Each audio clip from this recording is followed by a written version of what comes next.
বড় দুঃখ লাগে। আজকে আমরা বিনা পয়সায় বিনা টাকায় জান্নাতকে ক্রয় করতে চাই না, কিন্তু টাকা পয়সা দিয়ে আমরা জাহান্নামকে ক্রয় করতে চাই। ক্রয় মানে কেনা বেচা।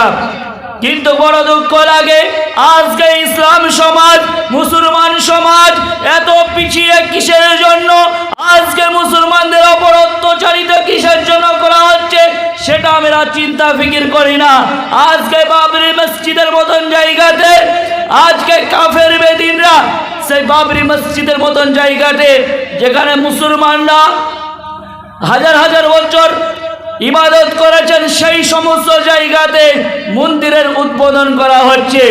আজকে আমরা লক্ষ্য করি না যে ইসলাম সমাজের ওপর নিপীড়ন করা হচ্ছে, আজকে ইসলাম সমাজকে অত্যাচারিত করা হচ্ছে, কিন্তু আমরা চিন্তা ফিকির করি না। ভাই ও বাবজিরা, আজকে আমাদের ঈমানকে মজবুত করতে হবে। আজকে আমাদেরকে ঈমানকে যদি আমরা মজবুত না করতে পারি, আমরা দুনিয়াতে ব্যর্থতা হব ও কল্যাণময় হব, দুনিয়াতে সাকসেসফুল হব না এবং আখিরাতেও সাকসেসফুল হতে পারবো না। আজকে আমার সন্তান, আপনার সন্তান যদি মানুষের মতন মানুষ না তৈরি করতে পারি, তাহলে আমাদের দুনিয়াতে নির্যাতিত হতে হবে এবং কাফের বেদিনরা নিপীড়ন আমাদেরকে করতেই থাকবে। সেই জন্য আমাদেরকে কি করা লাগবে?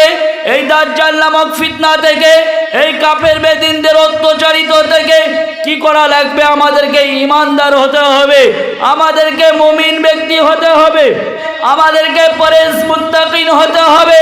তাহলে আল্লাহ রাব্বুল আলামিন আপনাকে আমাকে সকলকে বিভিন্ন রকম কাজ থেকে আল্লাহ রাব্বুল আলামিন হেফাজত করবেন। আর যদি আমি আপনি আল্লাহ রাব্বুল আলামিনের না হতে পারি, আল্লাহ রাব্বুল আলামিন না হলে কিন্তু আল্লাহ রাব্বুল আলামিন আপনাকে আমাকে বেইজ্জতি করবেন। আর যদি আমরা ঈমানদার পরেজগার মুত্তাকিন হয়ে যেতে পারি, রব্বুল আলামিন আমাদেরকে দুনিয়াতে সম্মানিত করবেন। আজকে আপনারা দেখতে পাচ্ছেন, এই যে আমার বয়স কিন্তু খুব একটা বেশি নয়, আমার বয়স 22 থেকে 23 বছর। আমি যখন 13 তারিখে আমার কলকাতা বর্ধমান জেলায় টাউন জায়গাতে মাহফিল ছিল। সেই 13 তারিখে মাহফিল শেষ করে 14 তারিখে 8,500 টাকা দিয়ে ফ্লাইটের টিকিট কেটে আমি আপনার ভুটান, যে রাজ্য আপনারা নাম শুনেছেন ভুটান রাজ্য, অনেকে গিয়েছেন, সেই ভুটান রাজ্যের পাশে ওখানে আমার মাহফিল ছিল 14 তারিখে।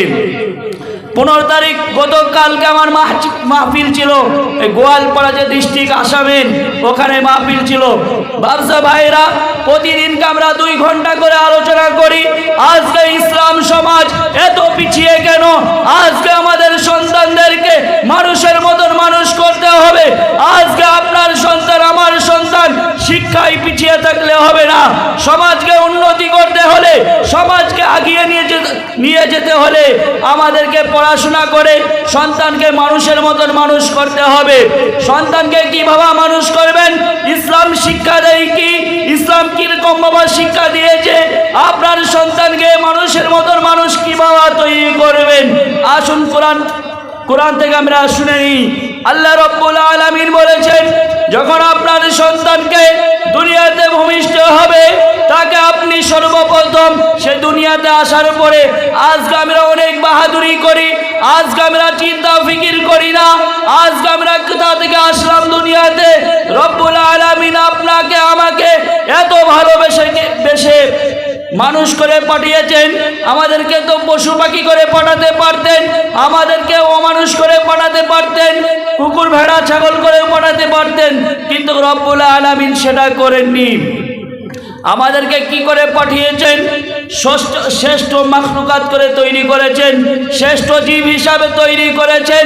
রব্বুল আলামিন আপনাকে আমাকে দুনিয়াতে মানুষ হিসাবে প্রতিষ্ঠিত করেছেন।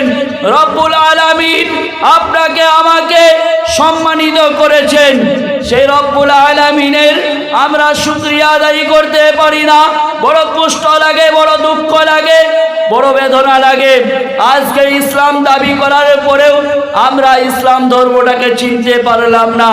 বাদশা ভাইরা, মনে রাখবেন, আপনি হয়তো চিন্তা ফিকির করেন, আপনি হয়তো চিন্তা ফিকির করেন না। যখন আপনি চিন্তা ফিকির করবেন, আপনি বুঝতে পারবেন যে ইসলাম ধর্মের মতন শান্তি ধর্ম কিছু নেই। যেটা আপনি বলতে চাচ্ছিলাম যে ইসলামকে আপনার সন্তানকে আদর্শিত কিভাবে করবেন, মনে রাখবেন আপনার নবী আমার নবী সে হযরত মুহাম্মদ সাল্লাল্লাহু আলাইহি ওয়াসাল্লাম দুনিয়াতে কাফের বেদিন ও মুসলিম ভাইদের কাছে যেমন সম্মানিত ছিলেন, সাহাবী আজমাইনরাও তেনারা জান থেকে প্রাণ থেকে ভালোবেসেছে। বাবসা ভাইরা, সেই নবীর আদর্শই কাফের বেদিনরা এত ফলো করতেন। যিনাকে উপাধি দেওয়া হয়েছিল, যিনাকে সম্মান দেওয়া হয়েছিল, 1 থেকে 40 বছর বয়স পর্যন্ত তিনাকে আল আমিন সত্যবাদী নবী হিসাবে বলা হয়েছিল। যে মুহাম্মাদের মতন ছেলে বর্তমান সময়ে পাওয়া মুশকিল, সেই কাফের বেদিনরা 1500 বছর আগে সার্টিফিকেট দিয়েছিল। যিনার আদর্শকে, যিনার চলাফেরাকে, যিনার কথাবার্তাকে সমস্ত মানুষ তিনার আদর্শ থেকে ইসলাম ধর্ম গ্রহণ করেছে। কিন্তু আপনার আমার কর্ম চলাফেরা, আপনার আমার উঠা বসা খ্রিস্টানদের মতন উঠা বসা হয়ে গিয়েছে। আজকে আপনার আমার চলাফেরা বেদিনদের মতন হয়ে গিয়েছে। ইসলামের একটিও আদর্শ নেই।